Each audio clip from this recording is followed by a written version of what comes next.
నా జాన్ జిగిరి దోస్తుగాడు, నీకు నిజంగా దమ్ము ధైర్యం ఉంటే ఈ జమ్ సినిమాని చూసి దానికి రివ్యూ పెట్టరా చూద్దాం అన్నాడు. వాడు అలా సవాల్ చేస్తుంటే చెత్త సినిమాలు చూసి తట్టుకోగలిగే ఇమ్యూనిటీ నాకు ఉందా లేదా అని టెస్ట్ చేస్తుండేమో అనుకున్నా, కానీ ఏకంగా నన్ను శవాన్ని చేసేయడానికే సవాల్ విసిరాడని ఈ మూవీ చూశాకే రియలైజ్ అయ్యా. బెస్ట్ ఫ్రెండ్ అయిపోయాడు కాబట్టి ఈ మూవీని నాకు సజెస్ట్ చేశాక కూడా వాడు ఇంకా బ్రతికే ఉన్నాడు.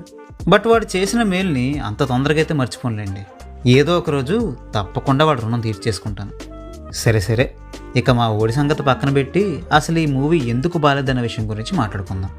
ఒక 10-20 ఏళ్ల క్రితం కొంతమంది యంగ్స్టర్స్, ఎస్పెషల్లీ నెపో కిడ్స్ ఎవరైతే ఉన్నారో, ఫస్ట్ మూవీతోనే ఒక యాక్షన్ మాస్ కమర్షియల్ హీరోగా ఎదిగిపోవాలనే తాపత్రయంతో ఒక రొటీన్ స్టోరీని పట్టుకొని ఫైట్స్ని సాంగ్స్ని ఇష్టం వచ్చినట్టుగా ఆ స్టోరీలో కిరికించేసి ఒక దారుణమైన కళాఖండాన్ని తీర్చిదిద్ది మన మీదకు వదిలేవారు.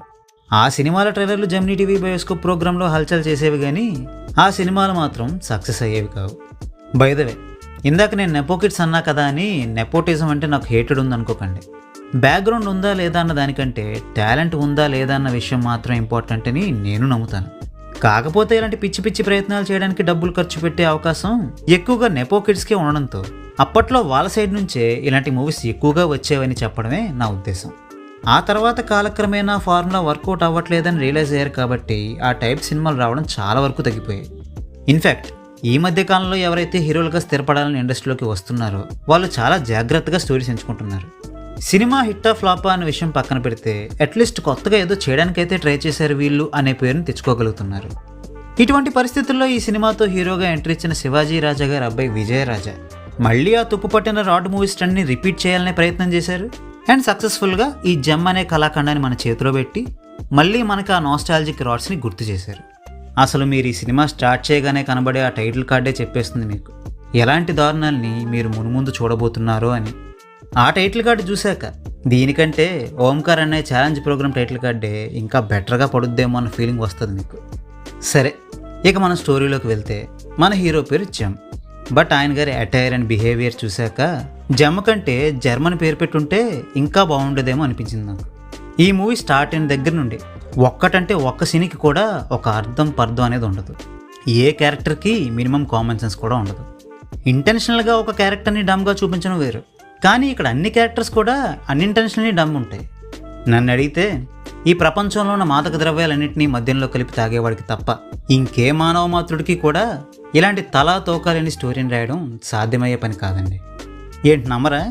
అయితే విత్ స్పాయిలర్స్ మొత్తం స్టోరీని క్లుప్తంగా చెప్పేస్తా, కాసుకోండి. హీరోని తన పెళ్లి చెడగొట్టడానికి హెల్ప్ అడిగితే ఆ పెళ్లి కొడుకుతో రన్నింగ్ రేస్ చేసి హీరో ఎత్తుకెళ్ళిపోయాక హీరోయిన్ తనని లవ్ చేసిన వాళ్ళందరింటికి పోయి తనని పెళ్లి చేసుకోమని అడుక్కోగా వాళ్ళందరూ మేం చేసుకోంపో అంటారు. ఎవరూ చేసుకోవట్లేదు కాబట్టి హీరోయిన్ దిక్కని హీరోయిన్, నా మొహానికి ఎంతకన్నా బాగున్న పిల్ల దొరకదని హీరో రియలైజ్ అయ్యి ఒకరినొకరు లవ్ చేసుకుంటారు. ఇంతలో విలన్ చెల్లి వచ్చి హీరోని పొడి చేసి హీరోయిన్ లాక్కెళ్ళిపోతుంది. ఎందుకంటే చిన్నప్పటి నుంచి ప్రతి విషయంలోని హీరోయినే ఫస్ట్ వస్తుందని విలన్ చెల్లికి కోపం. ఆ కోపాన్ని తీర్చుకోవడం కోసం హీరోయిన్ తన అన్నకిచ్చి పెళ్లి చేసి రివెంజ్ తీర్చుకుందాం అనుకుంటుంది విలన్ చెల్లి. ఆ తర్వాత ఒక వాకింగ్ రేస్, ఒక రన్నింగ్ రేస్, ఒక రైన్ ఫైట్, ఒక ఫ్రెండ్ డెత్ అయ్యాక ఫైనల్లీ హీరోయిన్ని పెళ్లి చేసుకుంటాడు.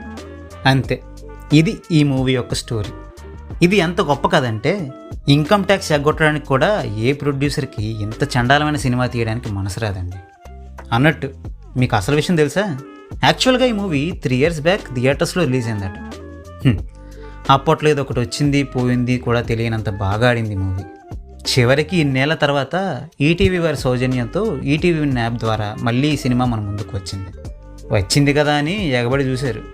దయచేసి అలాంటి సాహసాలకి పూనుకొని అనవసరంగా మీ బుర్రబాటు చేసుకోకండి. ఒకవేళ నా మాటను పట్టించుకోకుండా నువ్వేంట్రా మాకు చెప్పేది మేము చూస్తాం ఈ సినిమాని అంటారా? ఇక మిమ్మల్ని నా దేవుడే కాపాడాలి. ఈ పిచ్చి సినిమాని మీరు చూడకుండా హెచ్చరించి మంచి పని చేశానన్న గుడ్ ఇంప్రెషన్ నా మీద మీకు కలిగితే ఈ వీడియోని లైక్ చేయండి. అసలు ఈ సినిమా ఒకటి ఉందని మీకు తెలిసేలా చేసినందుకు నా మీద మీకు కోపం ఉంటే ఈ ఛానల్ని సబ్స్క్రైబ్ చేసుకుని నా ప్రతి వీడియోని డిస్లైక్ చేసి మీ కోపాన్ని తీర్చుకోండి. ఇంతటితో నా ఈ ఫ్రస్ట్రేషన్ రివ్యూ సమాప్తం. మళ్ళీ ఇంకో రివ్యూ వీడియోతో మిమ్మల్ని కలుస్తాను. అంతవరకు సెలవు, నమస్కారం.